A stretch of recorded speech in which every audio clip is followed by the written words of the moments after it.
poder assistir.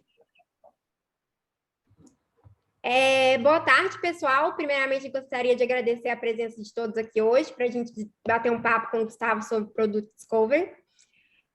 Vou apresentar o Gustavo, mas não vou apresentar a parte profissional dele, não. Vou deixar isso com ele. Vou apresentar algumas coisas que eu sei aqui, algumas curiosidades sobre ele.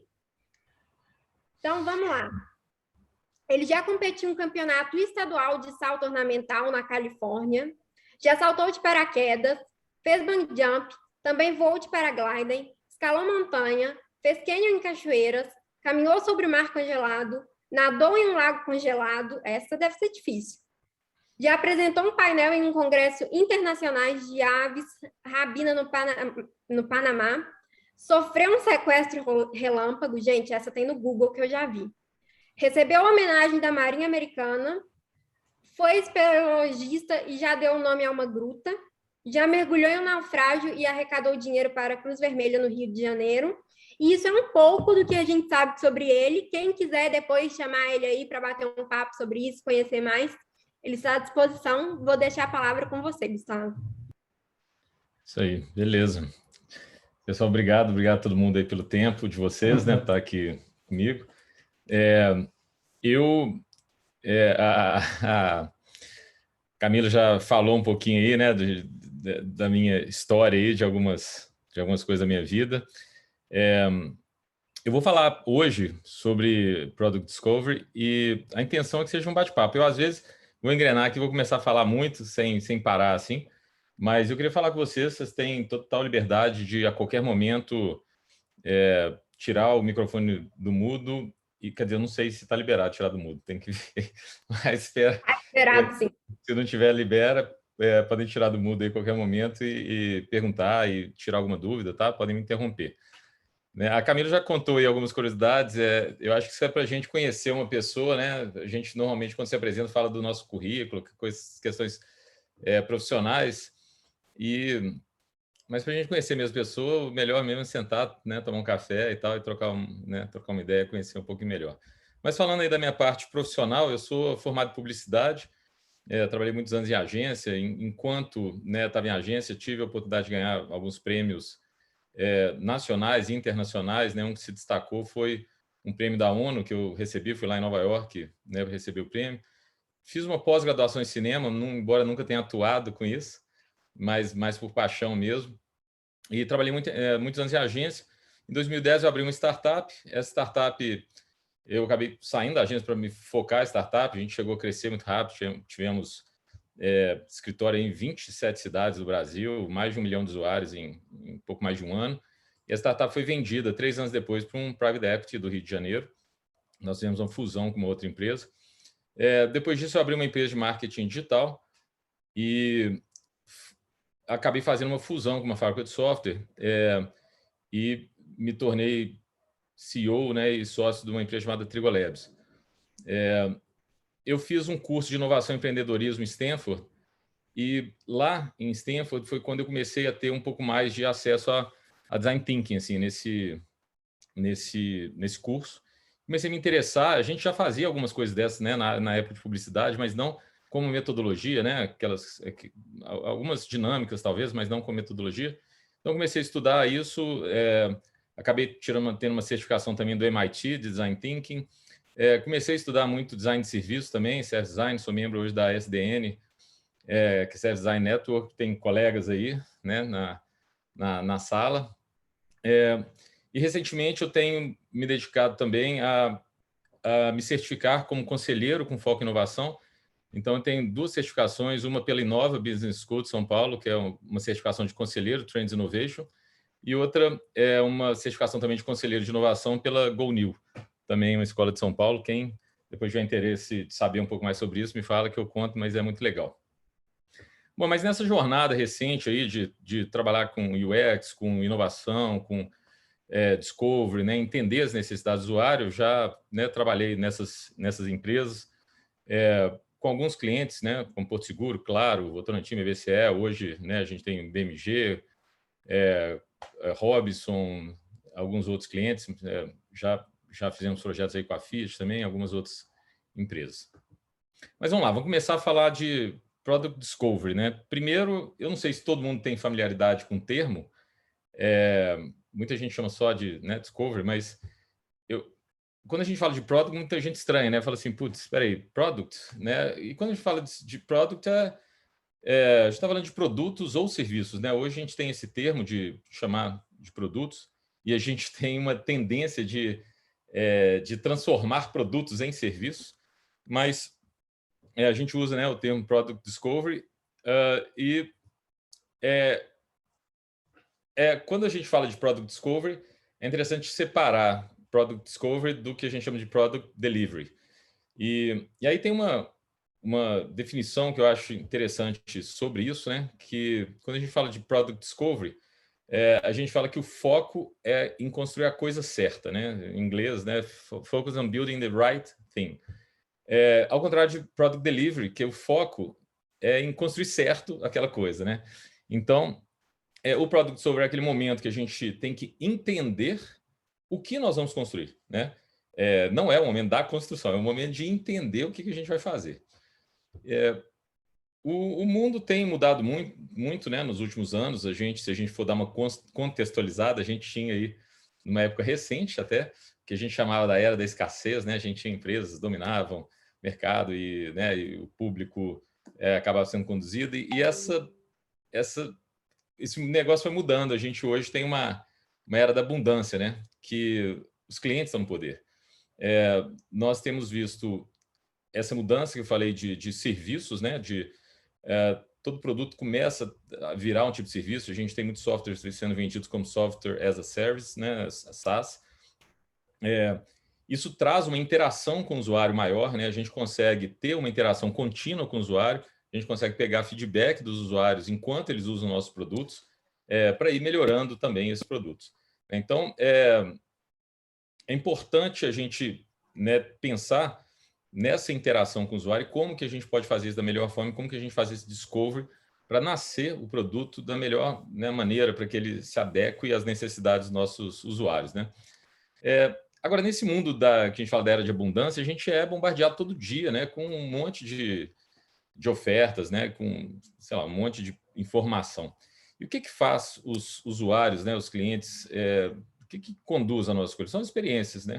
São as nossas experiências que geram a nossa satisfação em algum produto, que fazem a gente usar aquilo, que fazem aquele produto ser relevante para a gente, ter, né, ficar na nossa memória.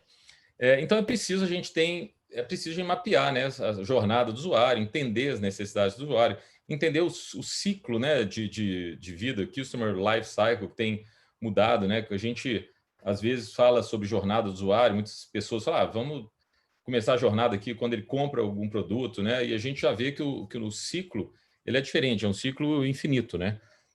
Então, isso aqui é um exemplo clássico. Ele começa ali na necessidade. Então, a pessoa tem alguma necessidade que vai gerar alguma demanda, ela começa a buscar algum produto que vai atender aquela necessidade, ela escolhe esse produto, ela tem o momento da compra daquele produto, recebe o produto. Hoje, se for um produto online, recebe, já é na hora, né? Você já entrou, comprou, fez login, e começa a utilizar aquele produto. Nesse momento que você começa a utilizar, você tem a manutenção desse produto, é onde a gente tem muita interação, a gente consegue entender as necessidades dele, fazer com que ele, né, que a gente melhore o produto de acordo com as necessidades também. Isso faz também com que ele possa recomendar esses produtos para outras pessoas, né, e gera esse ciclo contínuo aí também. Hoje eu estou falando, se alguém quiser perguntar alguma coisa aí, vocês fiquem à vontade, tá? Igual eu falei, eu vou falando direto aqui, mas vocês podem interromper aqui também. Eu não sei se vocês já viram essa tríade, a gente fala muito sobre isso, já até falei numa outra palestra que eu fiz aqui no Hard Talks, que a gente fala dessa tríade, da necessidade do usuário, negócio inovador, e da viabilidade tecnológica, e que a solução inovadora, né, nasce dessa junção, né? Quando a gente tem uma necessidade, a gente tem um valor no negócio, a gente tem uma tecnologia viável. E eu sempre falo, e estou ressaltando aqui hoje, que eu acho que não adianta a gente ter uma tecnologia viável, não adianta a gente gerar valor para o negócio se a gente não está atendendo à necessidade do usuário, né? A necessidade do usuário tem que vir em primeiro lugar. Agora, essa visão, embora ela esteja chegando tardiamente no Brasil, acho que ela já é um pouco mais difundida fora, a Europa principalmente, a gente tem design de serviço, né, a mais atuante. E aqui no Brasil está começando a chegar um pouco essa visão, mas a gente já vê uma mudança nos números em relação a isso, né? Tem alguns dados antigos aqui que mostram, por exemplo, né, esses dados são de 2017, mas aqui mostra, por exemplo, a proporção de designers por engenheiros, né, desenvolvedores, em algumas empresas que a gente conhece aí do mercado. A IBM eu acho que chama mais atenção. Em 2012, a IBM tinha um designer para cada 72 desenvolvedores ou engenheiros. Em 2017, essa proporção passou de um designer para cada 8. O LinkedIn, a gente vê que ele já nasceu, né, em 2010 ali com 1 para 11, ou seja, já era uma empresa mais, sei lá, mais moderna, de acordo com as tendências, vamos dizer assim. Mesmo assim, foi para, né, reduziu de 1 para 8. Dropbox, Atlassian, a gente tem um caso clássico, né, quem conhece a Atlassian, né, do Gira, com a compra lá do Trello, etc. A gente está vendo, né, tem visto aí essas movimentações. Mas isso mostra que essa visão está mudando, ou seja, o negócio não é só chegar e sair desenvolvendo, né? A questão é, putz, vamos entender primeiro o que a gente tem que desenvolver e depois a gente desenvolve. Quando eu falo que tem um designer para cada 70, né, para cada 8 pessoas, eu queria ressaltar aqui, gente, é importante, que eu não estou falando de designers com formação em design necessariamente, né? Ou de faculdade, né? Não é aquela pessoa que fez um design gráfico, um design de alguma coisa. A gente tem pessoas que têm uma visão de design que podem estar, né, atuando em diferentes áreas aí do projeto. Eu acho que hoje, com metodologias ágeis, né, nós temos POs né, os Scrum Masters, algumas outras pessoas que têm um perfil, né, que a gente pode considerar aí design. E eu falo muito isso, eu falo que design, para mim, é muito mais um mindset, né? Assim, não necessariamente uma formação acadêmica, né? Agora, precisa sim um conhecimento de metodologias, um conhecimento técnico é necessário. Mas qualquer um que se interessar pode correr atrás aí e buscar sobre isso.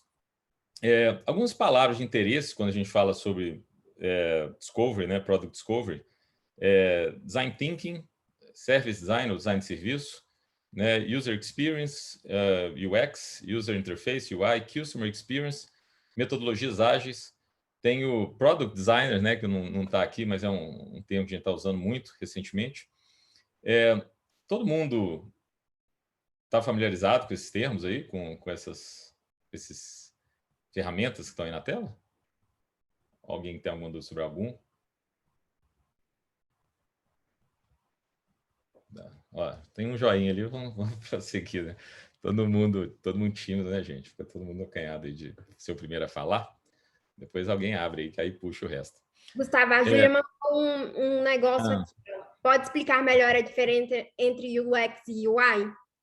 Cara, tem uma imagem que eu tirei da apresentação, ela estava aqui na apresentação, que eu tirei dela, que explica muito bem isso.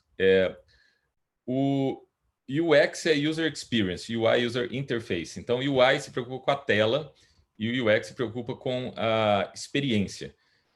O que a gente pode, talvez, definir, a diferença que eu né, defino mais clássica é assim, o UX está preocupado com o que vai estar na tela, né, qual o peso daquela informação na tela, qual a ordem que aquela informação aparece para você.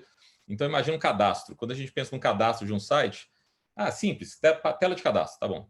Na hora que você vai desenhar a tela de cadastro, você pensa assim, peraí, eu vou pedir o CPF da pessoa, vou pedir o nome completo, vou pedir o telefone, você tem várias variáveis que você pode escolher. E a experiência que você quer é que vai definir quais campos vão estar lá.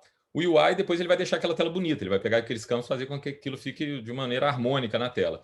Mas a definição do que vai estar naquela tela, né? Não, eu quero converter, eu quero trazer mais clientes. Então, vou reduzir o cadastro agora, vou deixar o cara fazer o cadastro só quando ele for pagar, porque o meu interesse é esse. Então, eu estou pensando na jornada do usuário, vou tirar o cadastro de um momento aqui, deixar no cadastro lá na frente, porque eu tenho mais leads. Então, essas definições né, eu acho que são a principal definição de UX UI. A imagem que eu falei, depois vocês veem na rede social aí que vai entrar aí qualquer dia na rede social, mas a diferença. É uma imagem legal de um parque, assim, né? Que tem, não sei se vocês já viram essa imagem na internet, que tem lá o caminho, que é um caminhozinho de tijolo quadrado, e tem aquele atalho na grama, assim, que todo mundo faz, cortando o caminho. Então a gente fala isso, o design, putz, fez o caminho bonitinho ali quadrado. Mas o usuário, cara, ele quer cortar caminho, ele vai ali pela graminha, faz aquele, né, aquela transversal ali. Então, isso é a experiência do usuário. A gente não pode, como é que fala? Não levar isso em consideração, né? O mais importante, eu acho. E algumas provocações, né, que eu trago aqui, por exemplo. A gente recentemente teve lá o IPO do Nubank, o Nubank estava falando que vale não sei quantos bilhões e tal, 50 bilhões, sei lá o quê. Cara, se a gente para pensar, o que vocês acham que faz o Nubank valer o que ele está valendo Ah, hoje? antes de você seguir Tem para o mais pergunta? Nubank, o Claro. Matheus perguntou mais uma coisa aqui. Ele pediu para esclarecer o Customer Experience, por favor. Tá. Customer Experience é a experiência do seu cliente, né, do customer. É diferente da experiência do usuário, que é o seu usuário. A gente tem os clientes e os usuários. Hoje, o Customer Experience ele envolve algumas outras áreas. Então, por exemplo, o seu cliente, a gente tem é muito comum nas empresas o CX, né, o Customer Experience, está dentro de uma área ali de call center, por exemplo, que tem interação com o cliente, está fazendo o desenho dessa jornada do seu cliente. Por exemplo, no design de serviço, por exemplo, quando a gente pensa em fazer um blueprint de design de serviço, a gente pensa em todas as pessoas que interagem, todas as ferramentas que interagem com o seu serviço, pessoas, ferramentas e comunicação que interagem. Então, você está pensando nos seus funcionários, você está pensando nos seus clientes, você está, né, pensando em toda essa rede. Quando a gente fala de Customer Experience, a gente está falando da jornada do seu usuário, da jornada do seu cliente, de pensar em realmente como você pode desenhar essa jornada do seu cliente, aquela jornada que eu desenhei lá, que faz aquele loop, né? Como que você melhora isso. Então, o seu cliente é confuso, né? O seu cliente ele não deixa de ser um usuário, né? Mas a experiência do usuário, ela não necessariamente é só do seu cliente também. A gente tem uma diferença. E acaba tendo áreas diferentes em empresas, igual eu falei, né? A Customer Experience hoje, a gente vê, acaba ficando ali um pouco na área de call center, e tendo esse feedback com clientes, desenhando essas jornadas. O que eu acho também muito importante é essa interação, né? Então, para mim, na verdade, é tudo isso. Eu tenho um conceito de design, que não é nem pauta desse talk de hoje, mas eu tenho um conceito de design que é assim, a gente tem que juntar tudo, sabe? A gente tem que estar conversando, tem que estar unido, tem que entender. Então, Customer Experience tem que estar conversando com o User Experience, tem que estar conversando com o UI, tem que estar, né, o Product Designer, todo mundo junto, a gente tem UX Researcher. Eu acho que tem que estar todo mundo interagindo, você tem que escutar o usuário e interagir para trazer ele da melhor experiência para ele. Não sei se eu expliquei ou se eu confundi mais ainda, né, Matheus? Depois você me fala aí. Falo demais, né? Voltando ao... Oi? A provocação que... Mais uma, mais Ah, uma. Acho que essa aí você já vai começar pelo Nubank mesmo. O uhum. Nubank seria um caso de sucesso do CX, CX, é assim que fala? O Nubank, o quê? Seria um caso de sucesso do CX, CX, não sei. Eu acho que o Nubank, o caso de sucesso do Nubank, eu não classificaria como CX, eu classificaria como um caso de uma empresa que tem uma cultura de design. E eu vou chamar assim, cultura de design como um todo. Sabe? Então, é claro que o Nubank tem uma forte cultura de CX, então ele manda ali as cartinhas, né, roxas, escritas à mão e tal, para os funcionários, e era nisso que eu queria chegar, né? O que faz essas empresas terem esse valuation? A Apple, né, chegar lá, mais de 1 tri hoje de dólares e tal. Eu sempre questiono, cara, é tecnologia? Será que essas empresas têm uma tecnologia proprietária que ninguém mais tem, né? Ou é como o cliente percebe a empresa, né? Como que o cliente vê a empresa? Como a tecnologia é utilizada em prol do cliente, né? E gera essa percepção de valor, gera os fãs da marca, né? Então, no Nubank tem casos clássicos aí do cachorrinho que comeu o cartão do cara e aí ele entrou em contato, pediu uma segunda via, eles mandaram uma cartinha escrita à mão com um brinquedinho para o cachorro, né? Isso sim começa a transformar a empresa. Mais uma vez, eu não falaria que é só a CX, eu acho que é um conjunto de tudo. Eu vejo como uma empresa que tem realmente um foco aí em uma cultura mais aberta à mentalidade de design, assim. Eles têm uma frase, né? Faça a melhor pesquisa possível, volte para nos contar o que aprendeu e nós ajustaremos à medida que avançamos. Não temos medo de jogar fora nosso código. Gente, isso, quando a gente fala, né, a Haro é uma empresa de TI, quando a gente fala isso numa empresa de TI, isso é muito forte. Né? No nosso dia a dia, a gente está lutando com tempo, com budget, né? É o nosso dia a dia. Cara, o que eu consigo fazer rápido, o que eu consigo fazer melhor, tem um custo, né? A gente tem que controlar essas coisas todas. Então, quando você está disposto a jogar fora uma coisa que você acabou de fazer para fazer ela melhor e tal, quando você percebe que você pode sempre melhorar e fazer melhor, porque, putz, fiz aquilo ontem, cara, mas vi que posso melhorar, pô, tem um jeito, então vamos lá, vamos jogar fora, vamos fazer melhor, porque a gente entendeu que o nosso cliente está querendo isso. Na hora que a gente entende isso, que é muito difícil a gente, né, a empresa conseguir atuar dessa maneira, mas eu acho que isso realmente é o que gera grande valor aí, né? Na Haro, por exemplo, a gente tem uma metodologia própria. Nós temos o Haro Guide. Eu não sei se o Lucas está aí. O Lucas é nosso head de ágil aqui na Haro, né? Então, essa metodologia foi desenhada aí. O Haro Guide é uma metodologia que a Haro usa, que utiliza melhores práticas de design com práticas de agilidade e um pouco né, de todo o histórico que a Haro tem, que aprendeu. E no Haro Guide, por exemplo, a gente tem lá a etapa de discovery, né, a gente cria um roadmap, a gente já cria as métricas do produto, a gente define as sprints que nós vamos desenvolver, como tudo metodologia, a gente já define essas sprints. E vocês podem ver aqui que tem outro discovery ali, né? Eu vou falar isso um pouquinho mais na frente. Eu acho que um dos grandes, talvez, equívocos que algumas empresas fazem é que achar que o discovery putz, vou fazer um discovery agora, né? E já sei o que eu quero e pronto. E depois desenhei aqui o negócio e acabou, né? Não, o discovery ele é contínuo, né? A gente tem que fazer discoveries sempre, né? E aí eu explico um pouquinho melhor disso aqui daqui a pouquinho.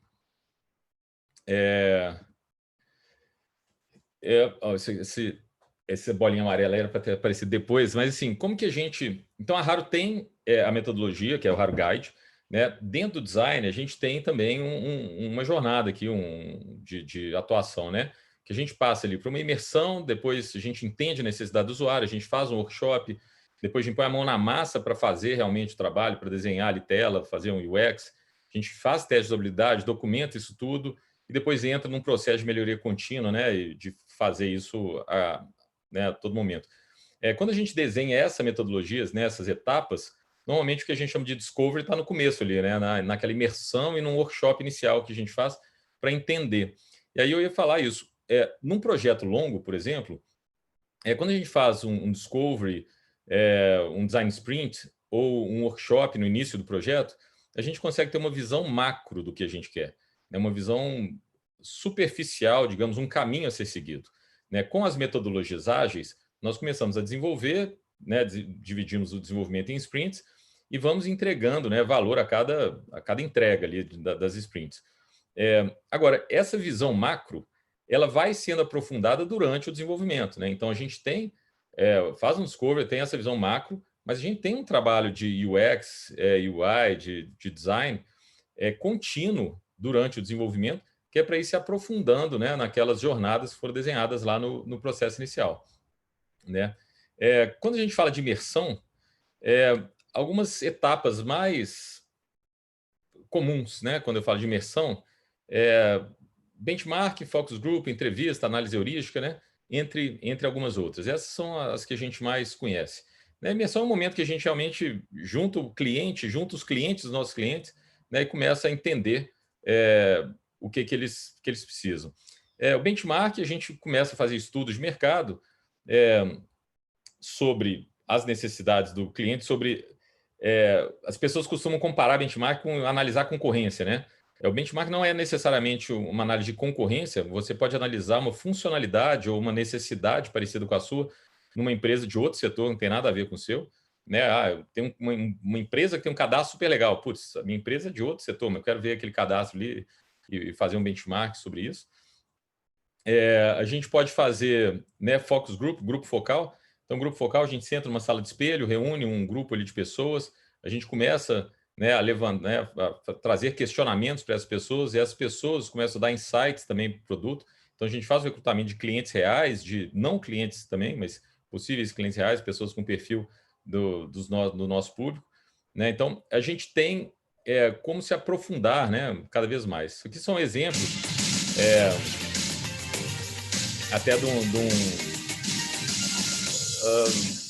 focus group que a gente fez. O focus group foi antes da pandemia, foi presencial na outra empresa, né, que eu tinha antes da Haro.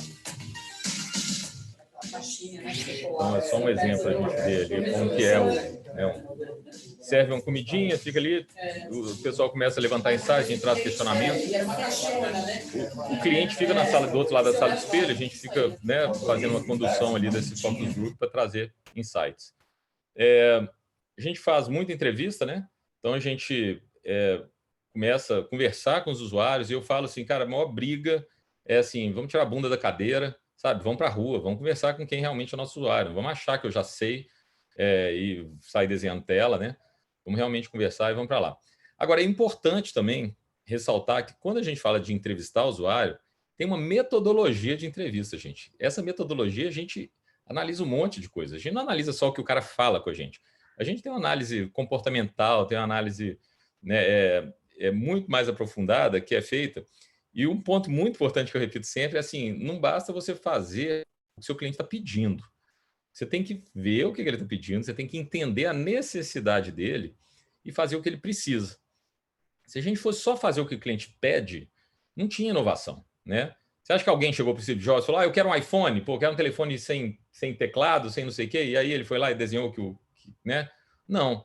Ele entendeu, né, que existia uma necessidade, que tinha uma oportunidade de mercado, desenhou alguma coisa que as pessoas iriam usar e tal. Então tem um videozinho aqui bem legal sobre isso. Eu quero uma buzina aqui, outra aqui e outra aqui. A gente nunca encontra uma buzina quando está zangado. E todas têm que tocar lá, cucaracha! Tudo bem, senhor F. E às vezes as crianças estão no banco de trás, elas estão brigando, estão te deixando louco. Tem que se poder fazer alguma coisa a esse respeito. Talvez o videogame embutido as mantenha entretidas. Está despedido! Pra que meu irmão está lhe pagando? Homer. Não, não, não, não, não, não, não, não!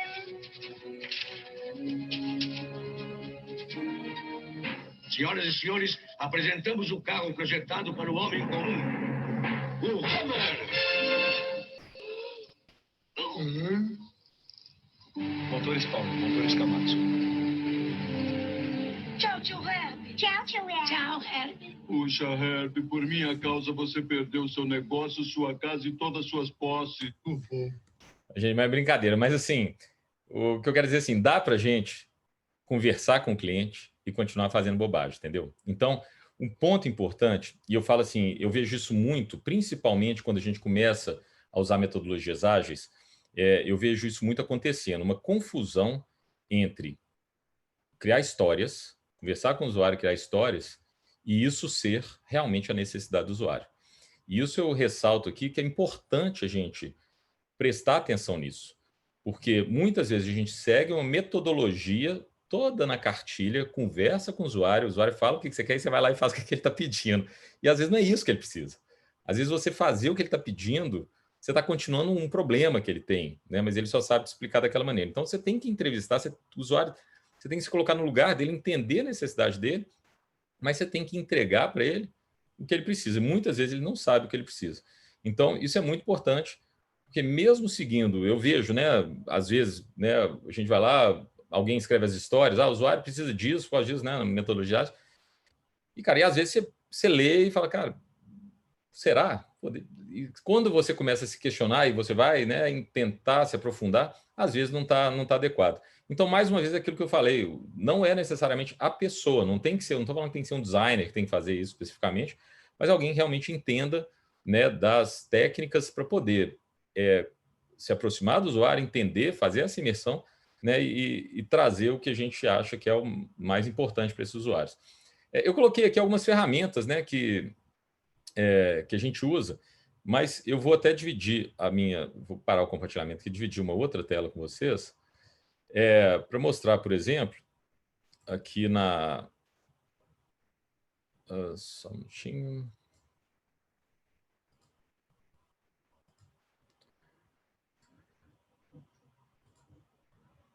Como é que eu divido? Peraí.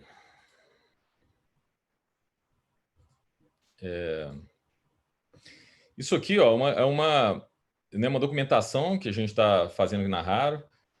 A gente está estruturando aqui na Raro, igual eu falei, a gente tem o Raro Guide, que é uma metodologia própria, e nós estamos, nesse momento, estruturando algumas operações internas, né? Então, a gente tem uma equipe que está se montando, a gente tem a chegada do Alex, aí, que está ajudando a gente a fazer essa documentação aqui, a Isabela, que tem ajudado também a gente fazendo essa parte de discovery para alguns clientes. A gente está, né, fora toda a equipe de UX que já estava atuando isso, mas aqui eu só queria dividir essa tela para mostrar com vocês, né, o leque de ferramentas aqui que a gente pode ter, sabe? Então, a gente já tem tudo documentado, visão operacional, visão geral do processo de UX, visão operacional, roadmaps, né, alguns frameworks, briefing de pesquisa. Putz, vou fazer uma pesquisa, já tem aqui um briefing de como um sumário da pesquisa, pesquisa exploratória, relatório da pesquisa, criação de persona, dinâmicas de workshop, né, mapeamento de solução, impacto de esforço, benchmarking, análise heurística. Então, nós temos um leque de ferramentas, né,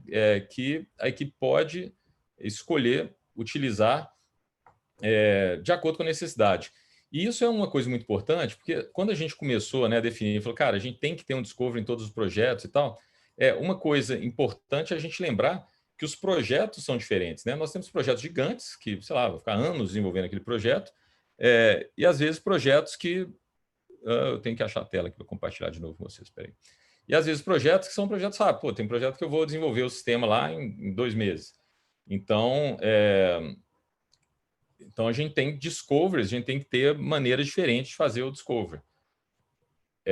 Com mais tempo, né? A gente pode ter um discovery ali que eu vou ter grupo focal, entrevista, workshop, fazer isso tudo. Agora, se eu tenho um projeto que eu tenho que fazer uma tela rápida, etc., a gente tem que fazer também um discovery adequado a isso. Então, por isso, a gente tem todo esse leque de ferramentas que a gente utiliza de acordo com a necessidade, de acordo com a possibilidade, budget também, entre outras coisas. Bom, depois dessa imersão, o que eu gosto muito de fazer, que eu acho que faz parte de um bom discovery, fazer sempre um workshop. Eu acho que é uma das melhores maneiras da gente colocar, principalmente a equipe que vai atuar no projeto, os stakeholders do projeto, em contato direto com os clientes, com os usuários finais daquele produto. Por quê? Porque você ser a ponte, né? Assim, o designer é a ponte. Você chega lá e fala com o cara, assim, o stakeholder, o usuário quer isso. Cara, muitas vezes ele acha que não, né? Eu já cansei de participar de testes de usabilidade, onde o cliente chegava, a gente botava lá o usuário e tal, o usuário não conseguia fazer a tarefa, o cliente falava, não, esse cara é burro, não está sabendo, é possível. Aí chega o segundo, erra no mesmo lugar, chega o terceiro, na hora que chegou o oitavo, aí o cliente fala, putz, realmente, acho que a gente precisa rever isso aí mesmo e tal. Então, é legal, o workshop, para mim, é um ponto, uma dinâmica estratégica. No começo de um projeto, a gente começar um projeto com workshop. E esse workshop não é interno, não é só a equipe de desenvolvimento. É um workshop que a gente vai chamar usuário final, não usuários também, pessoas convidadas de mercado que a gente acha que tem um perfil que possam contribuir ali com a ideação e fazer um workshop. Pode ser um workshop de Service Design Thinking, a gente pode fazer, né, um design sprint. E hoje as pessoas têm mania de falar assim, cara, vamos fazer um workshop aqui de 2 horas online. Gente, isso não é workshop, tá? Só avisando para vocês. Se alguém, né? Beleza, a gente pode até fazer, eu posso até fazer com vocês, mas não é, né? A gente, para se aprofundar, para a gente entender realmente a necessidade do usuário, a gente tem que construir toda uma jornada, a gente tem que ter uma imersão, a gente tem que ter um tempo para fazer essa imersão, tem que ter um tempo para compartilhar as informações, né? Isso demanda ali algumas imersões. Esse aqui é um exemplo de um workshop também antes da pandemia, passar um videozinho, um workshop que a gente fez na época ainda do presencial, agora está começando a voltar, né? Mas a gente, nos últimos 2 anos, a gente ficou só no online. Esses workshops eram feitos, por exemplo, 3 ou 4 dias seguidos de workshop, 8 horas por dia, e recolhendo celular e computador de todo mundo, tá, gente? Todo mundo dentro de uma sala, 8 horas por dia, sem computador, sem celular. O projeto de cadastro surgiu por uma demanda do B2B. Esse projeto era prioridade dentro da companhia e dentro do mapeamento feito para o projeto do B2B, detectou-se a necessidade de tratar o assunto de cadastro de produto.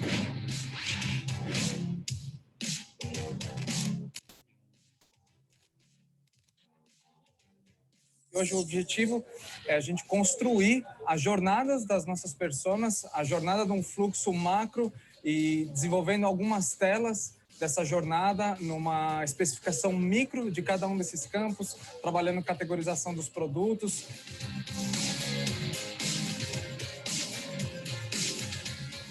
é uma estruturação de informação gigantesca e que vai, na realidade, ajudar em todos os pilares, até de cultura que a gente fala, né? Então, é um projeto que vai trazer, vai agregar para o pilar de resultados, para clientes, para processo e para pessoas.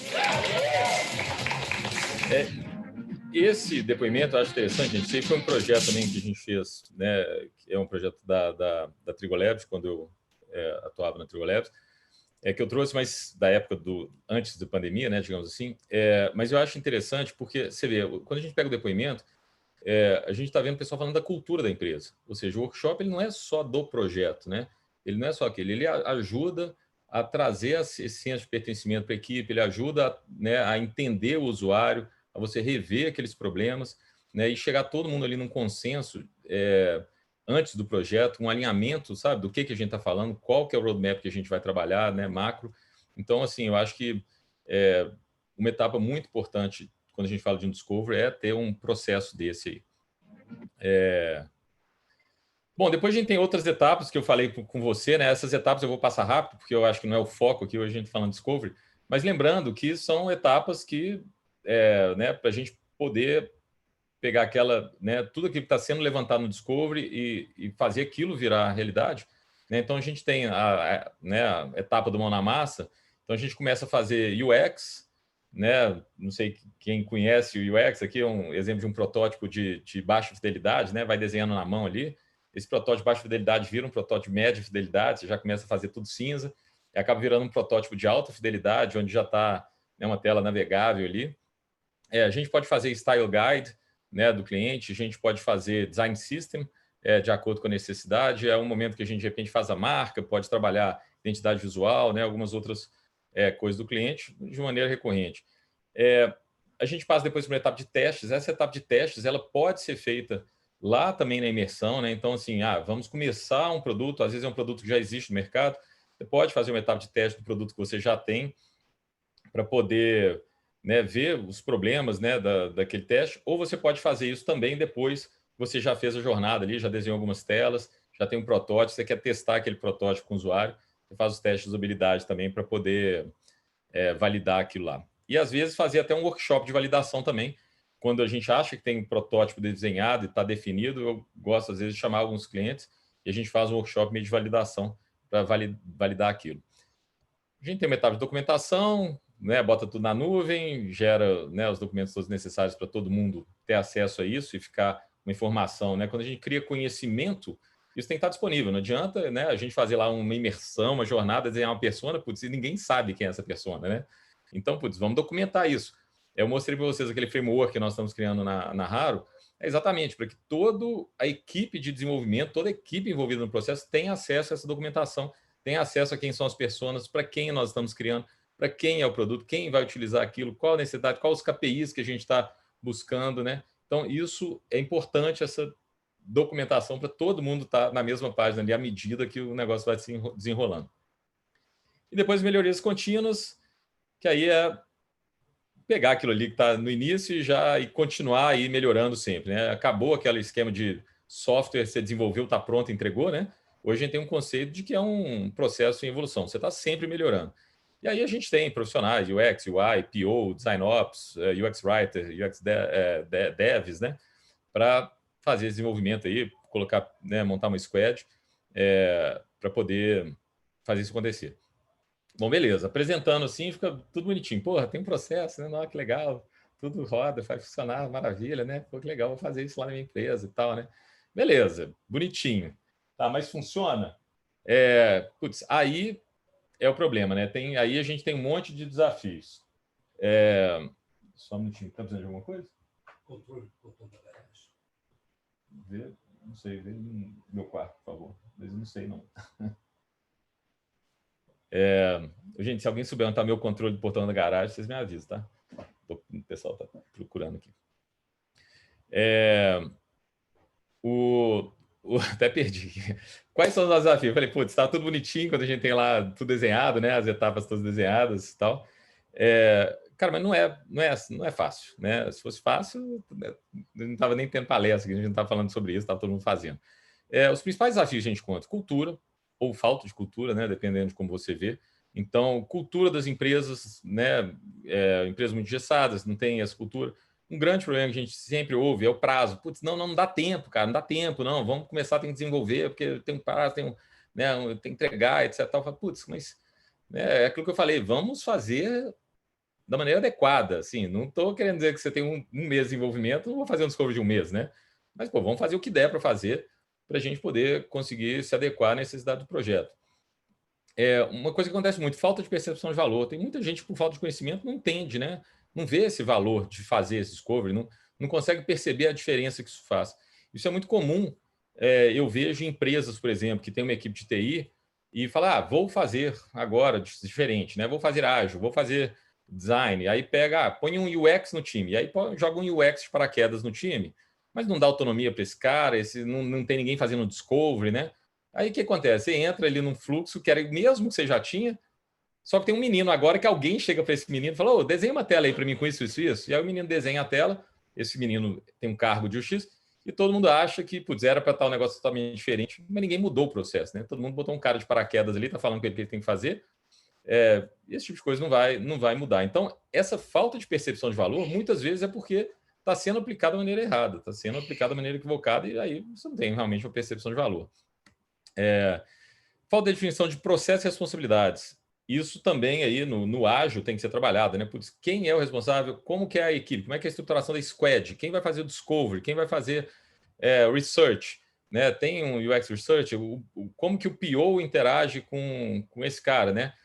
Como que o PO está sendo... O PO que está fazendo discovery, a gente tem uma outra pessoa que está fazendo discovery, está ajudando. Então, essa definição desses papéis também é muito importante, porque senão a gente pode ter essas variações, né? De alguém estar lá conversando com o usuário, alguém está fazendo discovery, mas quem toma decisão também de produto é uma outra pessoa que não está participando ou que não está recebendo as informações. Então, isso também pode gerar uma dificuldade. E falta de resultado das tentativas anteriores é aquilo que eu já falei. Agora, o mais triste disso é que a gente tem pesquisa de mercado que quando a gente faz um discovery, quando a gente faz design, quando a gente faz UX, isso traz resultado financeiro, inclusive, né? Isso traz melhoria, né? A McKinsey tem aquela pesquisa que mostra que as empresas que investem em design chegam a faturar o dobro das empresas que não investem, chegam a ter o dobro de retorno para os acionistas. Né? Tem uma pesquisa da Forrester que mostra que, as empresas que são líderes em Customer Experience, né, também chega ali a crescer, né, 5 vezes as empresas que não eram líderes em Customer Experience. Mas volta naquilo que eu falei. Um grande problema que a gente percebe no mercado existem, às vezes, iniciativas, mas essas iniciativas são conduzidas de uma maneira equivocada, ou maneira que não é necessária. Por quê? Olha só, isso foi do relatório da McKinsey também. 66% das empresas não estão compartilhando seus protótipos com os usuários finais. Cara, eu vejo isso muito. Tem cliente meu, ex-cliente, que era assim, faz a tela aí e apresenta a tela para a área de negócio. Ou faz a tela e apresenta a tela para a área de usuários. E aí quem está aprovando a tela é o diretor da área de usuário. Porra, cara, eu quero falar com o usuário, cara. Não quero falar com o diretor da área, não. Chama o usuário. Não estou falando para não participar do diretor, né, bicho? O cara é importante. Mas, porra, chama o usuário. Vamos falar com o usuário. Sabe? Quem está conversando com esse cara? Quem está conversando com o cara lá da ponta?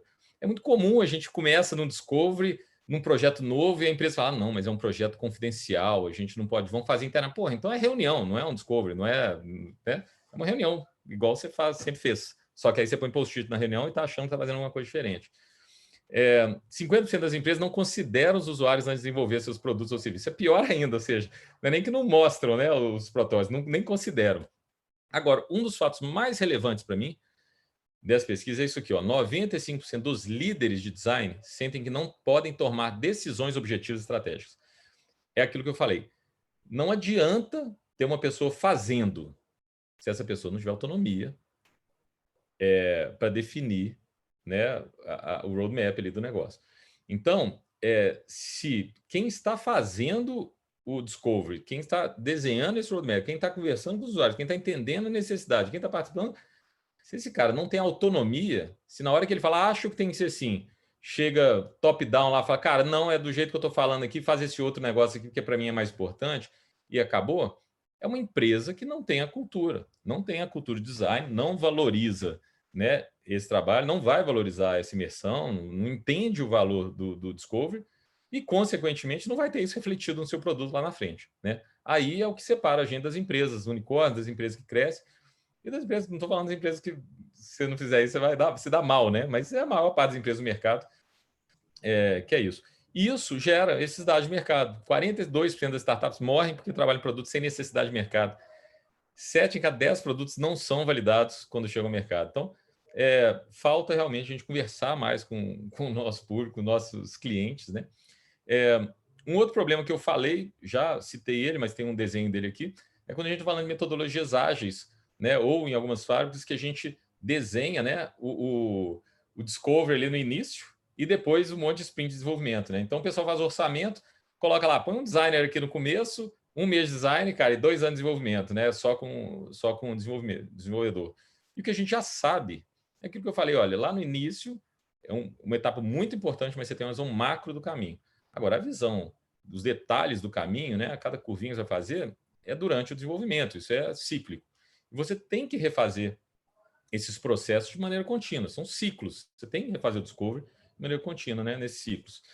Então, isso é importante a gente perceber, né? No Haru Guide, eu mostrei para vocês que tinha lá, né, o discovery, depois tinha um outro discovery ali depois, que é um pouco disso, né? Aqui é uma coisa que eu acho uma prática que eu acho interessante é a gente ter um centro, né? A gente pode chamar de COI, ou que seja, que é um centro onde a gente tem uma equipe para dar suporte às squads, né, as pessoas que estão ali no desenvolvimento, e que podem ajudar nessas tarefas, né? Então, o que a gente está montando também aqui no escritório é ter esse centro que vai suportar. Putz, quero fazer uma pesquisa usuária, quero fazer um discovery, quero fazer um workshop.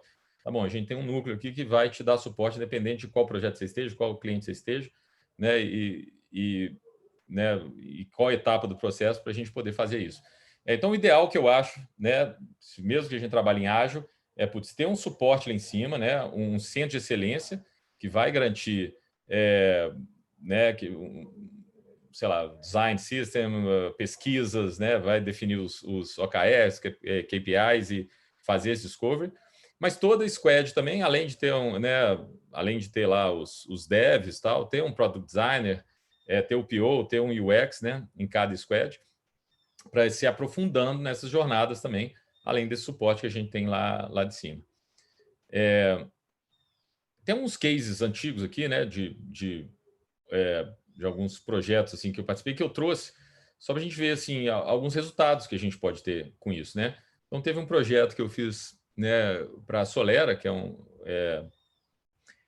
a gente aplicou lá, nós fizemos benchmark, fizemos focus group, fizemos entrevistas, fizemos workshop, desenhamos wireframe, fizemos UI, né? Testes de habilidade. A gente refez o sistema deles e quando a gente foi mensurar, né, nos testes, a gente viu, por exemplo, olha, diminuímos um processo que tinha 16 etapas, né, para 5 etapas num sistema de orçamentação. Nós unificamos 2 sistemas num sistema único e a gente teve um ganho de 17 minutos em um processo que era de 28 minutos. Gente, isso é uma redução de 40% do tempo, né? Então, quando você pega todo mundo está usando sua aplicação, eles estão demorando meia hora para fazer, passam a gastar 13 minutos, né? Sei lá, né? Foi de 28 menos 17, 11 minutos. Então, você gastava 28, passa a gastar 11 minutos. A redução é 17. Na verdade, então, é até no 40, não, 60% da redução. Um outro caso também de um projeto que eu atuei lá na Claro, que a gente fez também entrevista, workshop, wireframes, guide, né, todos esses passos aí de discovery. E a gente tem também alguns resultados, né? Unificamos 5 sistemas, 45 cliques a gente converteu em 23, e diminuição lá de uma ativação de 3 minutos e 45 para 1 minuto e meio. Também uma redução de 60% no tempo disso. Então, é importante quando a gente, né, percebe, quando a gente se aprofunda ali, quando a gente entende a necessidade, quando a gente começa, né, a fazer esse processo da maneira adequada, né, dando a importância que ele tem, usando as metodologias, técnicas que a gente dispõe, a gente tem um resultado lá na frente que pode ser mensurado, né, pode ser e traz uma percepção de valor muito grande. E mais importante, né, assim, se colocar no lugar do outro, né, acho que essa é a base do design centrado no usuário. E ressaltando, né, conversar com o usuário, entender a necessidade deles, né, não é fazer o que o usuário está pedindo, é fazer o que ele precisa, né? Fazendo um recap aqui do que a gente falou hoje, para a gente encerrar, a gente tem até as 18 horas, teoricamente estava agendado aqui, 1 hora deu falando, tá, gente? E aí a gente deixa meia hora aí daqui para frente para a gente bater um papo também, tá? Então, fazendo um recap de tudo que eu falei aqui hoje. Fazer coisas que as pessoas precisam é maior do que fazer as pessoas precisarem de coisas. Então, assim, vamos entender o que as pessoas precisam. A diferença de Product Discovery, Product Delivery. Product Discovery é focar em construir a coisa certa, né? Product Delivery é focar em construir certo, né? Aquela coisa. E coisas muito importantes. Discovery não é tempo perdido. Existem técnicas para isso.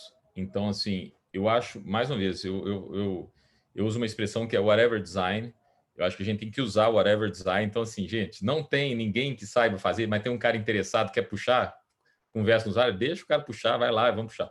Mas é importante a gente também tentar ir se qualificando, buscar pessoas que possam nos ajudar nessas tarefas, né? Entender essas técnicas. Quando eu for fazer uma entrevista, não é só lá perguntar o que o cara quer, escrever e isso vira uma história.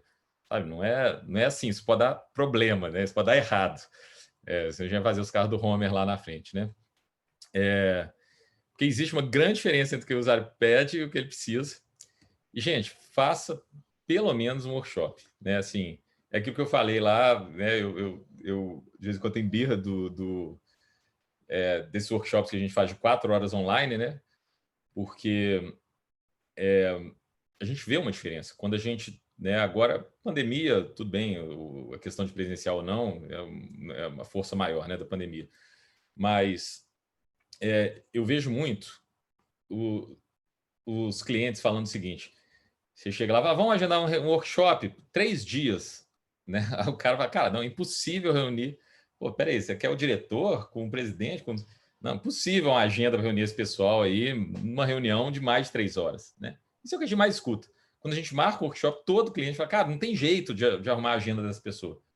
Galera, se você não pode disponibilizar 1% do seu tempo produtivo, tá? O ano tem, sei lá quantos dias úteis, 250 dias úteis. Se você não pode separar 3 dias para você desenhar o seu produto, que é a razão da sua empresa, né? que é o seu negócio, você não pode gastar 1% do seu tempo nisso, cara, a gente precisa conversar, sabe? Me liga, a gente senta aí num divã e nós vamos conversar sobre isso, que a gente tem que mudar esse negócio. Porque, assim, é muito importante, a fase mais importante do negócio é você saber o que fazer. É mais importante do que fazer. Quer dizer, fazer eu acho que é importante, porque é mais importante. Tá? Também não adianta saber o que fazer e não fazer, né? Mas, assim, é muito importante a gente definir o que a gente vai fazer. E, então, quando a gente fala, pô, galera, vamos parar um tempo, vamos fazer um design sprint, sabe? 5 dias. Lá o Google fazia lá 5 dias de imersão. Esses workshops que eu falei que a gente faz em alguns clientes, para 3 dias.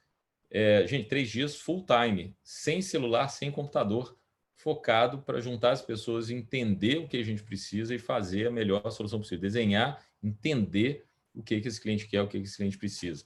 Né? Isso é importante. A gente chegar e fazer uma reunião de 2 horas e botar um post-it e falar que a gente está fazendo um trabalho, né? Cara, a gente está fazendo alguma coisa, mas assim, a gente pode melhorar.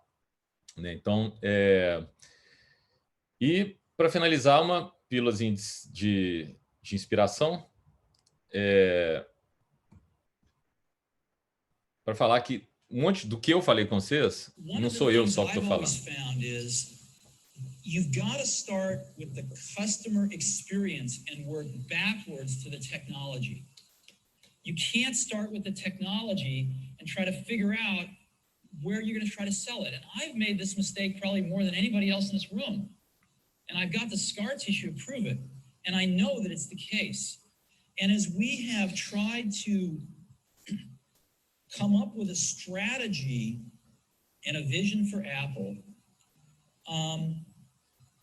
it started with what incredible benefits can we give to the customer? Where can we take the customer? Not starting with, let's sit down with the engineers and figure out what awesome technology we have, and then how are we going to market that? And I think that's the right path to take. One of the things... Então é isso, pessoal. Não, né, não sou só eu que estou falando isso, né? Tem o Jobs aí, que já falava isso lá desde a década de 90, né? E a gente custa escutar, né? Até hoje a gente não escuta. Mas quando a gente escuta, isso traz realmente valor e eu acho que faz a diferença no nosso negócio. É isso. Obrigado. Eu queria abrir, né, aí o tempo, a gente tem ainda essa meia hora final para poder conversar sobre o assunto. Se alguém quiser puxar aí, quem vai ser o primeiro? Ou primeira? Eu gostaria de falar. Vamos lá, Marco. Tudo bem? Tudo bom, pessoal?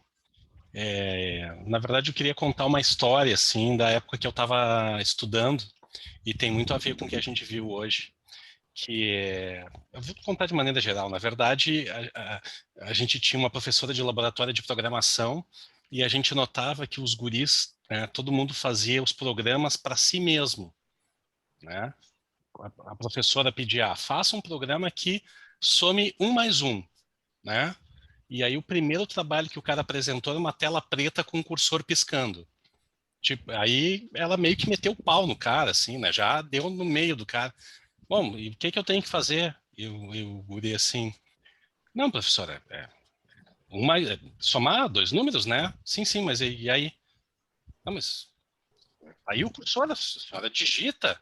Não, mas não está dito na tela que eu tenho que digitar. Aliás, não está dito nem para que serve esse teu programa. Mas foi a senhora que pediu, não sei.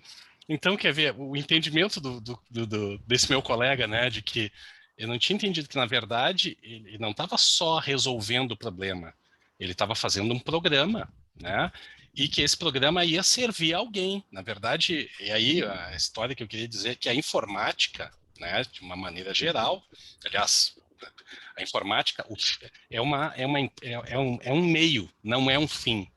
Não fazes as coisas para ti mesmo, fazes as coisas com o objetivo lá aqui no nosso caso, do nosso cliente, né? Então, eu vou fazer um app para resolver um problema do cliente, não para resolver um problema estético meu, um problema de como eu sou bom em programar e assim por diante, né?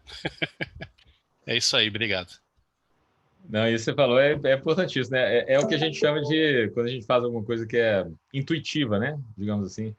Então, beleza, não adiantava ele negócio saber calcular se ela fosse lá editasse, né? Se entregar uma tela em branco para alguém, o cara vai falar, o que eu faço com isso, né? Então, é como você conduz, né, a pessoa ali naquela necessidade também. Alguém mais quer falar alguma coisa? Tirar, contar o caso? Boa tarde, Gustavo. Tudo bom, Alex.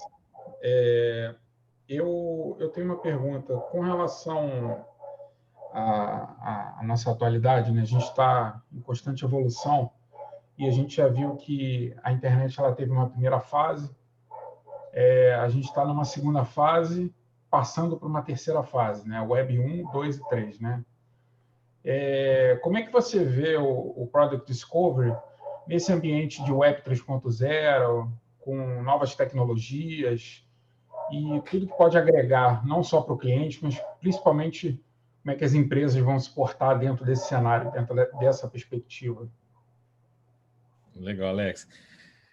Cara, eu acho que a gente já passou da Web 1, 1.0, 2.0, 3.0, né? A gente já está falando aí de metaverso, né? A gente tem um monte de interação com coisas, né? A gente tem aí IoT, né, cara? Então, hoje você conversa com a sua geladeira, pô, você conversa com o seu carro, né? Você tem suas assistentes pessoais, né? Mais de uma e tal. E uma coisa importante, eu acho que assim, a gente realmente está em transformação e cada dia vai vir mais rápido essa transformação. Eu, particularmente, penso que a maior transformação, uma grande transformação que vai vir, são os assistentes, tá, pessoais, ou seja, comandos de voz, né? Então, eu dou um exemplo, a gente tem ainda muito na cabeça da gente falar de app. Cara, app é um meio, app não é uma solução. Você não precisa do app do Uber para você chamar o Uber.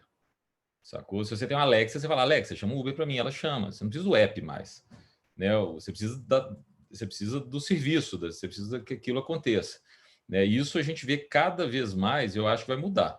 Então, a gente tem que começar a olhar para as coisas de maneira diferente. A gente tem que mudar os nossos processos também, né? Então, a gente não está fazendo um discovery. A primeira coisa que eu faço é, vamos dar um passo atrás. Chegou uma necessidade. A necessidade é, quero fazer um app. Pô, dá um passo atrás e se pergunta se aquilo tem que ser um app. Primeira coisa. Ou não, né? Às vezes nem vai ser um app, vai ser outra coisa.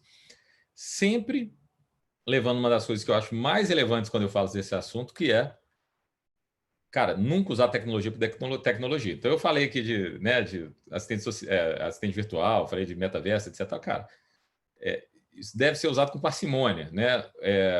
Acho que a gente ainda isso ainda não é mainstream, mas vai ficar mainstream, vai chegar e a gente tem que se ajustar a essa necessidade. Então, a gente tem que ajustar os nossos processos, sim, nós temos que entender como que essas coisas vão mudar, como que essas coisas vão mudando, e a gente tem que ajustar como a gente faz esse discovery. Um caso, cara, a gente tem um projeto hoje na Raro, um projeto interno, né? Com o Rafa, que é de ciência de dados aqui. Então, por exemplo, eu sou, né, tenho uma visão de design, a gente tem uma UX design nesse projeto. Mas a gente está desenhando uma tela, que é uma tela para desenvolvedor. A visão é outra. Não adianta eu tentar impor o que eu acho que é uma tela bonita para designer, se o desenvolvedor não quer aquilo. Ele quer botar o código lá, e para ele é melhor o código do que um botão, sei lá, porque o cara gosta de botar código na tela, que é desenvolvedor e vai saber dessas coisas. Então, a gente tem que se adequar à necessidade do usuário e ao momento também, cara. Então, eu estou vendo que essa mudança de web 1, 2, 3, que seja, vai vir e a gente tem que se adequar. HoloLens, realidade virtual, realidade aumentada, mixed reality, assistente pessoal, assistente de voz, chatbot, sabe? Tudo isso a gente tem que levar em consideração, mais uma vez, não usar tecnologia por tecnologia. Outro erro comum de acontecer, se é a tecnologia nova, alguém cisma que tem que fazer aquilo com a tecnologia nova e as pessoas têm dificuldade para usar aquilo e tal. Então tem que ser no momento adequado, mas a gente tem que se adaptar assim a isso. E adaptar os processos também. Galera, enquanto a gente está ainda nas perguntas, eu queria pedir quem topar de abrir a câmera aí para a gente fazer uma selfie, né? Fazer uma selfie online, tirar um print screen para botar nas redes sociais. Aí todo mundo dá um joinha aí e tal, mas podem fazer pergunta aí enquanto quem puder abrir a câmera abre, quem não, né? Quem ficar tímido aí. Vou indicar de novo aí, então, Gustavo, se tu me permites, e claro, o pessoal aí também, ficar indicando vocês no seguinte sentido. A gente comentou de metaverso, a gente conversar com os aparelhos e até a internet das coisas, né? Eu também pensei nisso. E entro na questão da tecnologia por si só, como a gente já de novo falou, né? O metaverso, para mim, na verdade, é o Second Life versão 2, 3, ou sei lá qual o Second Life que tu quiseres. E eu me lembro que na época que foi lançado, teve ações de marketing, teve, assim, as empresas realmente se engajaram, coisa e tal, e hoje a gente vê que, aliás, eu nunca mais ouvi falar, né? Pelo menos nos últimos 5 anos. E assim, não, eu sei que a gente gosta muito das tecnologias de VR, né? De realidade virtual. Eu gosto, pessoalmente, eu gosto muito de realidade aumentada. Eu acho que isso é interessante, né? Bem interessante. Mas eu não sei até que ponto, e aí é uma questão pessoal também, esse metaverso, que é o Second Life, né? Que a gente vai, de novo, se engajar com essa história, né? Porque o que eu estou vendo é que é o seguinte, foi a Facebook, aliás, não foi a Facebook, foi a Meta que falou, né? Então, todo mundo tem que fazer. Ali, na época do Second Life, é realmente novidade, né? Agora a gente não tem novidade, mas quem falou foi o Zuckerberg, então a gente tem que prestar atenção no que ele está falando, né? E é interessante porque vem ao encontro, então, dessas tecnologias per se, né? E vem ao encontro do que o Steve Jobs falou. Eu vi essa palestra. Na verdade, eu sou meio Mac fanboy, assim, então eu gosto muito do Jobs. E quando apresentaram o iPhone, hoje a gente não entende o telefone diferente do que é, né? Os ícones, a interação com a tela de toque, mas foi interessante que é o seguinte, quando lançaram o iPhone, já tinha tela de toque, já tinha não sei o que, todas as tecnologias já existiam, E eu me lembro que até entre os meus colegas, né, eles assim, pô, mas o cara me lança um aparelho e não tem rádio FM, sabe? Não tinha umas coisas, eu não consigo, nunca vou comprar o iPhone porque eu não consigo acessar o sistema de arquivos. Bem coisa de nerd, né? Então, é meio por aí, realmente, a gente está fazendo o uso correto não, mas o uso útil das tecnologias.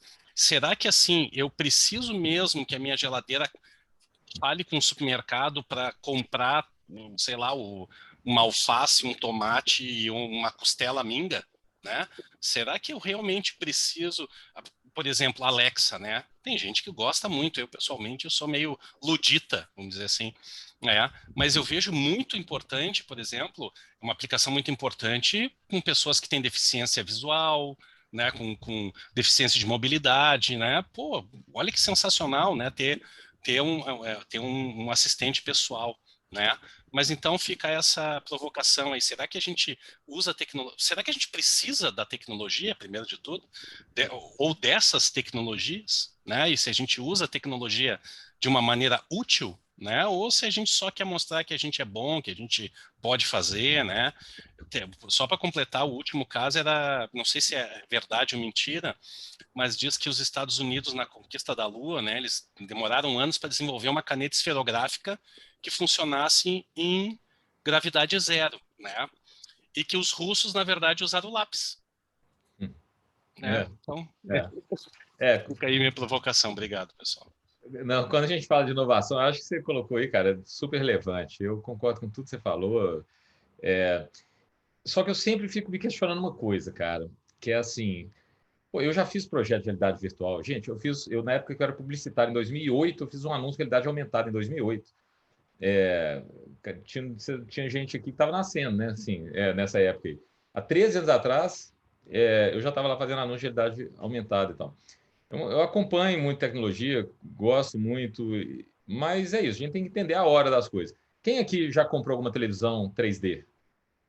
Eu tenho uma televisão que é 3D, que vem com aqueles óculos 3D. Não sei se alguém tem aí, mas, cara, quem tem, se você perguntar se já usou, quantas vezes já usou televisão 3D? Né? Eu já fiz projeto de realidade virtual. É um saco você ficar com aquele óculos de realidade virtual na cara, etc. Tal, né? Agora, a gente também não pode cair no erro de falar igual lá, né, na época que o Ford criou o automóvel lá, né? Tava lá, que aí você tinha os caras falando, não, isso aí é uma moda, né? Ninguém vai abandonar o cavalo, né?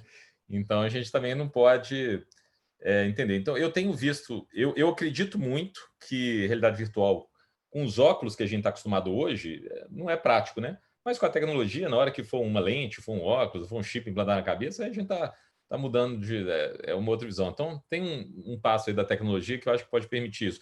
Assim como assistente pessoal. Assistente pessoal a gente não usa muito porque assistentes pessoais ainda são burros. Mas, cara, começa a parar para pensar de alguns detalhes que estão mudando a nossa vida. Eu viajo muito de avião. Tem companhia que eu já não faço mais check-in, eu não preciso mais fazer check-in. Né? Eu tinha que fazer. Hoje em dia, eu chego lá, o check-in está pronto e tal. Então, tem algumas coisas que vão mudando que a assistente pessoal, né, hoje, ela não consegue te ajudar, mas daqui a pouco ela vai ser muito mais relevante também, não só para pessoas com deficiência, né, mas para todo mundo. Eu acho que isso vai ter uma grande mudança. E a realidade virtual também, os metaversos da vida. Metaverso é só marketing, né? Mas a questão de você ter ali um ambiente virtual interativo, eu acho que é isso. Tá para acontecer há 10 anos que isso tá para acontecer. Quem trabalha na área, né, pô, já mexe com realidade virtual há muitos anos, óculos, Rift, né, o Vive, HTC, tem... E a tecnologia está acontecendo. Esse ano eu sei que a gente teve um passo muito grande de mudança de tecnologia, as pessoas estão usando, tem um óculos novo no mercado, pessoas estão falando que está muito próximo realmente de ser uma realidade, sei lá, quase imperceptível assim, de uma realidade virtual. Então tem, acho que, esses gaps de tecnologia. Tem os gaps do hardware, as coisas têm que ficar mais leves, mas eu não digo nunca não, né? Assim como o cara lá do cinema, na época do cinema colorido, porra, ninguém quer ver cinema, né? Ninguém quer escutar o cara falando, né? O cinema muda e tal. Então, a gente tem a nossa visão hoje de que é isso. O dia eu vi um dado de alguém falando sobre esse assunto, que é assim, a gente coloca energia onde a gente está, né? A gente antes gastava 20% do nosso tempo vendo televisão. Depois a gente começou a gastar 40% do tempo no computador. Hoje a gente gasta 50% do nosso tempo no celular. né? Então, a gente está cada vez mais imerso na tecnologia, a gente cada vez mais está conectado o dia inteiro, etc. Então, essas coisas estão mudando, né? Então, tem ajuste aí para ser feito, acho que é uma coisa de médio prazo mesmo. Mas, sei lá, tem que considerar aí que as mudanças estão chegando também, né?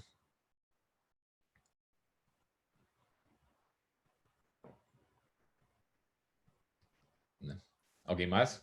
Comentar alguma coisa?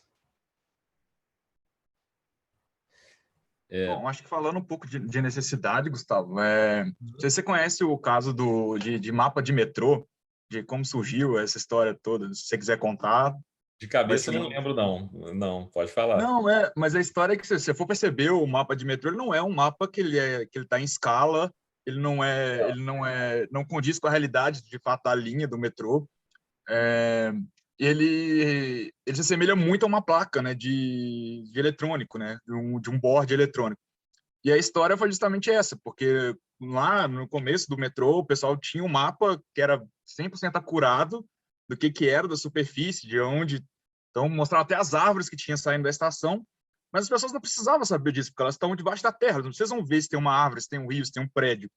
E aí um engenheiro eletricista lá da época, do que trabalhava no metrô, se ligou disso e viu que o importante era saber para qual estação ele estava indo, qual estação ele estava descendo e quais eram as referências. Então, assim, na verdade não é um mapa, né? É um diagrama. Mas e aí ele fez o teste lá, imprimiu mil cópias que acabaram em 1 hora. E hoje é um padrão que é adotado no mundo inteiro, né? Todo mundo usa esse padrãozinho de 45 graus ou linhazinhas, que não é o exemplo, não é o que de fato, né, representa a realidade, mas atende à necessidade da pessoa. Acho que esse que é o ponto, né? Então, às vezes, você tem que dar um passo para trás e não necessariamente colocar tudo que você tem, todas as possibilidades, mas, de fato, colocar aquilo que você, de fato, precisa, né? Não as possibilidades todas do universo, né, para a coisa. Ô, Matheus, você tocou num ponto, cara, que eu acho relevante demais, que eu não falei, que a maior dificuldade que a gente tem nos projetos é tirar coisa, saca? Esse é o grande desafio, velho. E normalmente o dono não quer tirar. Não, é a pior quer encher coisa. de coisa, né? É muito ruim, cara. Você vai conversando. Não, mas põe isso, mas para que você está colocando isso? Mas sempre esteve aí, mas qual que é a quantidade de clique que esse negócio tem, sei lá, por exemplo, né? Isso é muito apegado, né? Isso é super relevante, cara. Assim, é isso. Cara, mas, porra, não, vamos colocar aqui uma funcionalidade. A gente põe. Aí o cara chega lá, o cara fica confuso, cara. O cara não sabe usar, sabe?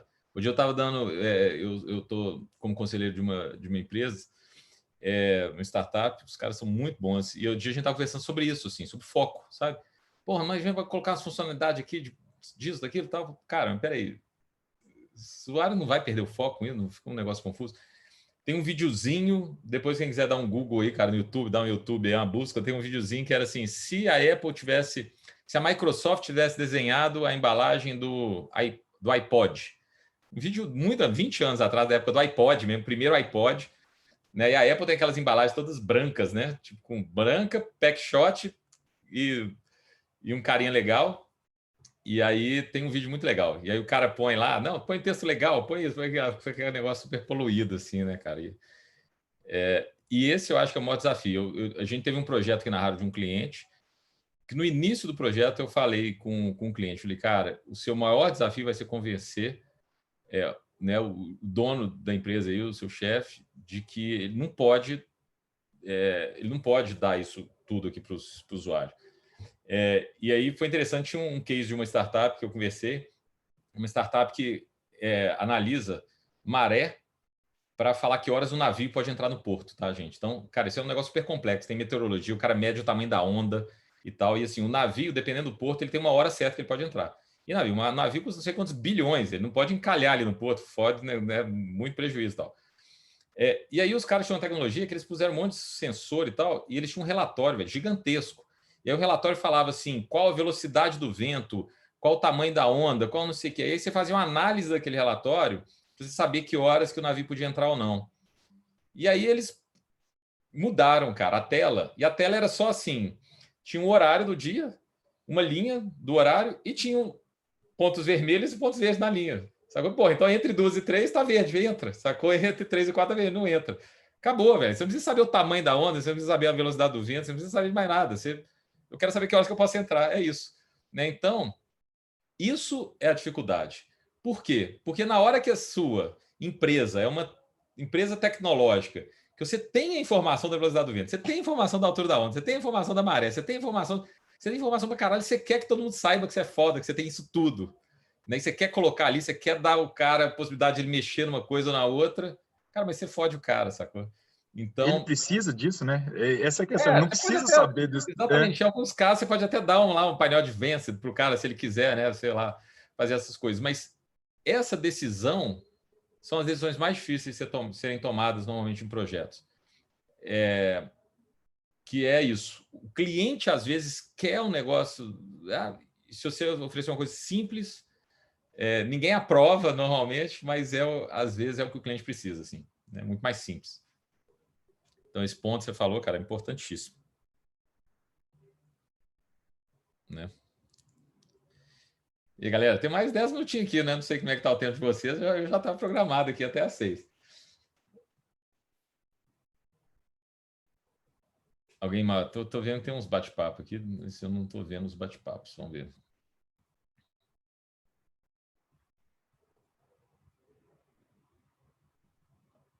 A Isabel está falando de QA também, grande erro comum, as empresas o QA não se envolver em reuniões com o cliente para ter noção do que o cliente quer e ter voz para poder apontar algumas melhorias e mudanças para os devs. Já vi isso em algumas empresas. Aí, quando no projeto chega o cliente, acaba não tendo nada a ver com o que ele queria. Quando se entende que o cliente realmente precisa, às vezes você consegue entregar algo mais rápido, mais simples, que irá surpreender. O famoso cantar cliente. Cara, sensacional. Eu acho importantíssimo isso. E um outro assunto que eu acho importante também é a gente falar de usabilidade também no design, no QA, sabe? Então, a gente tem muito QA que analisa só bug, né? E, às vezes, a gente não está olhando a questão de usabilidade. Eu dou um exemplo, que é um exemplo bobo, assim, mas para mim é uma falha de design, que é, por exemplo, se você tem um campo de CEP, ou CPF, o teclado que deveria aparecer no app é um teclado numérico, porque é só um campo de números, e não um teclado alfanumérico, né? O alfanumérico você tem que apertar lá o shift para aparecer o número, sei lá, digitar, pô. É CEP, é só número, teclado numérico. Então, por exemplo, esse tipo de coisa, de interação, é o tipo de coisa que às vezes o designer não põe no layout, né? O cara layoutou a tela, às vezes ele não comenta qual tipo de teclado, né? Se não existe um trabalho de fazer... Isso é um detalhe, tá, gente? Um exemplo que eu estou dando. E é o tipo para mim, problema de usabilidade, que você poderia ter uma experiência melhor para o usuário e que muitas vezes não é nem identificada, porque o designer não olhou isso, o QA, né, às vezes também não olhou isso e passou batido. Né? E você testa, não dá erro, tá tudo ok. Mas em termos de experiência, poderia ser melhorado. Né? Então, eu acho isso muito importante mesmo. O Tim Brown também, alguém falando do livro do Tim Brown. O Tim Brown é referência, né, de Design Thinking. Está falando aqui do caso da Amtrak, empresa de trens urbanos, pediu um redesenho do assento do trem. Quando os condutores da IDEA foram ver a jornada do cliente da Amtrak, apontaram 10 pontos de contato entre a empresa e o cliente. Assim, viram que o contato com o assento acontecia no 8º passo e que existiam outros gargalos no processo que antecediam o contato com a poltrona. Ou seja, nem sempre o cliente sabe onde está a sua dor. É isso aí, é aquilo que eu falei lá da jornada. Muita gente começa a desenhar a jornada na hora da compra, né, cara? A jornada começa lá na necessidade, né? Muito antes.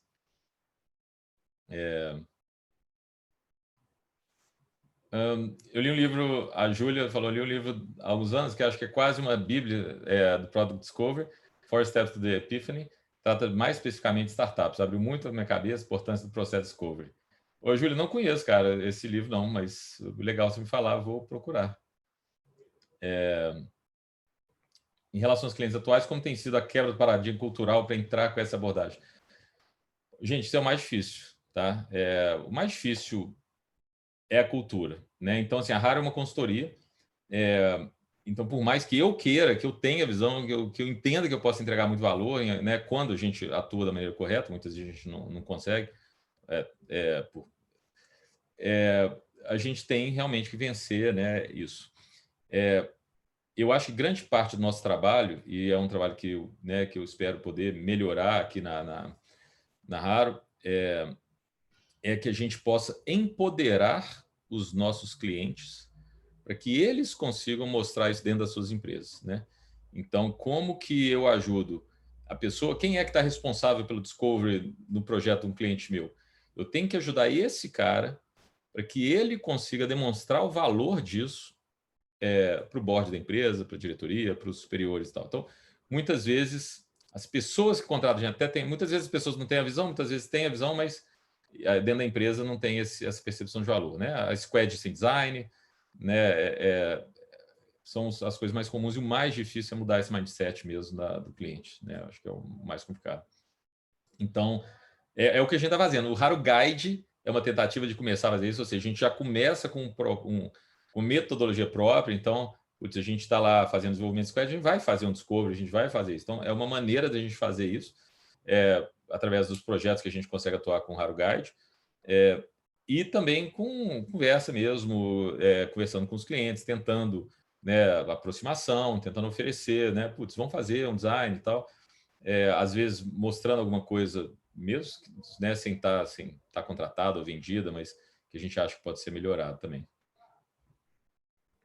Eu já assisti a palestra do Steve Jobs, é isso mesmo, muitas empresas querem vender a tecnologia por si só, cara, isso é o que mais acontece, é aquilo que a gente falou, né, muito, às vezes tecnologia por tecnologia, né, tipo, porra, tem esse negócio do caralho, como é que eu vendo isso? Bárbara falou que bom me ouviu, Bárbara, obrigado, a gente precisa, né, não sei nem se a Bárbara está aí ainda, mas tem que conversar mais, né, botar os papos em dia. O Fernando também falou que gostou da abordagem, mostra conhecimento de design, desdobramento digital, é claro, certamente leva grandes insights através da empatia e conhecimento do consumidor. Isso aí.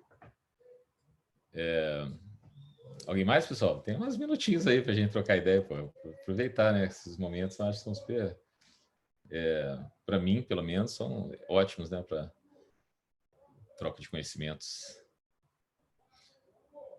O Alex está aí, o Alex está ajudando a fazer aquela documentação toda que vocês viram aqui, mostrei aquelas ferramentas todas ali, cara, depois né, vai ajudar a gente a quebrar a cabeça para usar isso aí nos projetos de acordo com a necessidade.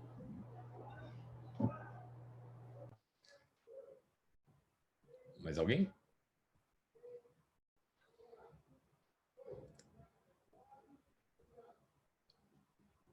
Gente, se deixar, eu vou começar a falar, que eu vou criar um assunto aqui para gastar mais 4 minutinhos, né, para ser pontual, pô, vamos ser pontual até às 6 aqui que estava agendado, mas...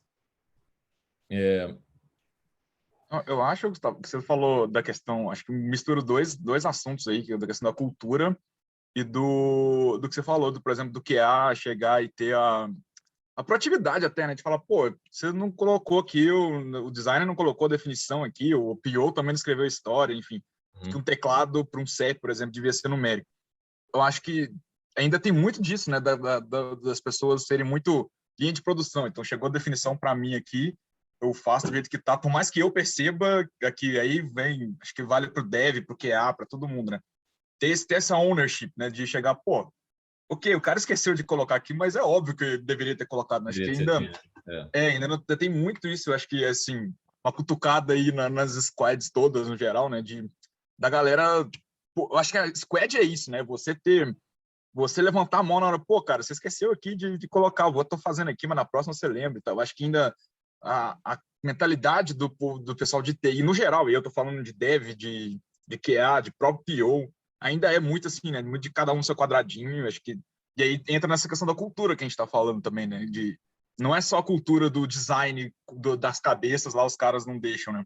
Não se preocupam, mas às vezes até na própria... Quando você começa a descer ali pro dia a dia, ali no chão de fábrica mesmo, etc., também não tem essa cultura. Aí a gente entra, Matheus, naquele esquema do tipo, cara, e principalmente em empresas muito hierárquicas, né? Que é aquele negócio do tipo... Da história do jabuti na árvore, né? O Geraldo falava isso muito, o Geraldo trabalhava comigo. Eu não sei se vocês conhecem a história do jabuti. Todo mundo sabe o que é um jabuti, né? Um jabuti é tipo uma tartaruga, né, galera? E a gente fala quando tem um jabuti na árvore, você olha e fala, porra, o que o jabuti tá fazendo na árvore? Porque, tipo, o jabuti não sobe em árvore. Alguém colocou, porra, tá lá, né? Tipo, ele não deveria estar lá, mas não vou tirar também, porque se ele tá lá, né? Sei lá, né? Alguém botou lá, deve ter algum motivo dele estar lá. Por um motivo, né? Pois é. E às vezes né? Isso acontece muito em legado, né, cara? Você mexe no jabuti lá, dá uma merda gigantesca. Aí você tem que voltar com o jabuti. Mas eu acho que esse questionamento é importante, sim. E eu acho que é isso. O Squad, cara, a intenção é essa união mesmo, sabe? É ter essa conversa. Eu não acho, mais uma vez, eu fico enchendo o saco às vezes com, né, quem trabalha comigo, sabe? Eu fico às vezes enchendo o saco às vezes negócio de design, me posiciono mal até e tal. Às vezes sou meio grosso, mas eu sempre prezo pelo compartilhamento, pela cocriação, sabe? Então, assim, por exemplo, em projetos que a gente tem onde às vezes a gente tem uma squad de concepção, uma sprint de concepção que ela é antes da sprint de desenvolvimento, né? Eu também não sou a favor dessa sprint de concepção ser o designer, cara, só, sabe? Tem que ter desenvolvimento, tem que ter dev ali participando, né? Então, é um trabalho que tem que ser em conjunto. É aquilo que eu falei, eu não defendo o fato de design tem que ser um cara formado em alguma coisa de design, sabe? É muito mais um mindset, né?